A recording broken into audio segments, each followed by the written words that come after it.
ចាសសួស្តីទាំងអស់គ្នាថ្ងៃនេះដែរគឺជាថ្ងៃជប់សម្រាប់ហើយបងប្អូនខ្ញុំគាត់ក៏អត់រៀនដែរដូច្នេះគាត់ក៏បានបបួលខ្ញុំទៅ3ឈុកដែលឈុកនោះដុះនៅក្នុងបឹងដោយសារតែភូមិនៅខ្ញុំរស់នៅនឹងគឺនៅជិតឯកបឹងហើយនេះគឺជាសកម្មភាពដែលយើងកំពុងធ្វើដំណើរទៅហើយអានេះជាបងប្រុសរបស់ខ្ញុំ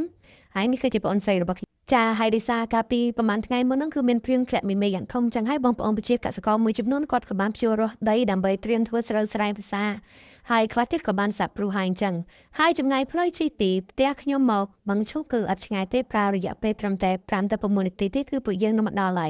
ហើយតាមផ្លូវជិះមកហ្នឹងគឺរៀងលាក់បន្តិចចាទាំងអស់គ្នានេះមើលសកម្មភាពចាជិះក្រៅគេចង់ធ្លាក់អីនេះដោយសារតែផ្លូវរលាក់ខ្លាំងពេកចាហើយទីបំផុតពួកយើងក៏បានមកដល់ហើយតែអត់ទាន់ទៅដល់កន្លែងបេះទេដោយសារតែយើងអត់អាចជិះម៉ូតូទៅបានអញ្ចឹងហើយគឺយើងជួយធ្វើដំណើរទៅដោយថ្មើរជើងចាហើយនេះសិតតែអ្នកមកបេះឈូកទាំងអស់គ្នាមានតាំងពីថងពីអីមកអស់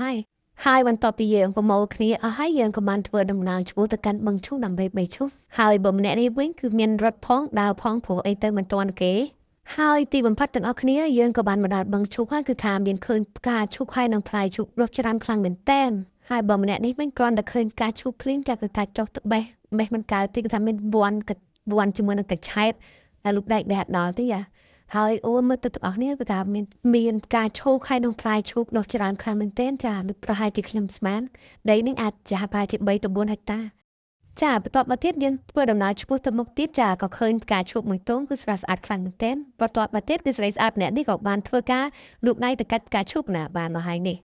គឺថាមានស្រស់ស្អាតខ្លាំងមែនទែនចាមនុស្សក៏ស្រស់ស្អាតហើយឯ3ក្រោតក៏ស្រស់ស្អាតតែលោកអើយខៀវស្ងាត់សំពងតែម្ដងហើយនៅដែរនេះខ្ញុំទាំងអចាផ្កាមួយទល់អូវាថាស្រស់ស្អាតខ្លាំងមែនតែនពណ៌ឡើងស្រស់ឆាត់ឆាយដូចគេថាផ្កាឈូកទោះបីដូចចេញពីភក់ប៉ុន្តែសម្រាប់គឺមិនធម្មតាចាហើយនេះផ្កាឈូកដែលឃើញមិញចាបានផតដៃស្អាតបាត់ហើយបន្តមកទៀតចាបងប្អូនរបស់ខ្ញុំគាត់បានចុះទៅបេះផ្លែឈូកដោយសារតែទឹកវាអត់ជ្រៅប្រហែលទេទឹកក្រាក់ដែរហើយបើម្នាក់នេះវិញអត់ធានចុះទេខ្លាចឆ្លងទៀមសុខចិត្តអង្គុយនៅលើភ្លឺចាំមើលគេបេះហើយបន្ទាប់ពីបេះបានមួយសន្ទុះគាត់ក៏បានយកផ្លែឈូកហើយនឹងផ្កាឈូកមកឲ្យអ្នកខ្ញុំចាគឺថា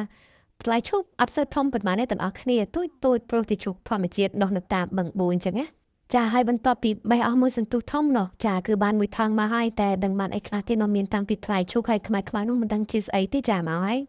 ចាទាំងអស់គ្នាមិនត្រឹមតែបានតែផ្លែឈូកទេគឺបានទាំងខ្យងទៀតចាហើយមេឃនេះគឺក្តៅខ្លាំងមែនទែនដោយសារតែពួកខ្ញុំមកនេះគឺមកនៅថ្ងៃត្រង់គឺថ្ងៃកំពុងតែពេញក្តៅតែម្ដងអស់គ្នាហើយខ្យងនេះដែរគឺជាខ្យងខ្មែរសុទ្ធតែម្ដងចាគឺថាធំខ្លាំងមែនទែនមកពីផ្ទះគឺថាមកបេះតែឈូកទេតែពេលនេះមិនបានតែឈូកគឺបានទាំងខ្យងទៀតតទៅពីយើងបានឈប់មួយចំនួនហើយនឹងខ្យងហើយចាអត់មានអីទៀតទេពួកយើងក៏ត្រឡប់ទៅផ្ទះវិញដោយសារតែមេឃគឺក្តៅខ្លាំងមែនទែនហើយវីដេអូគឺមានតែប៉ុណ្្នឹងដែរអត់មានអីទៀតទេ Thank you guys for watching video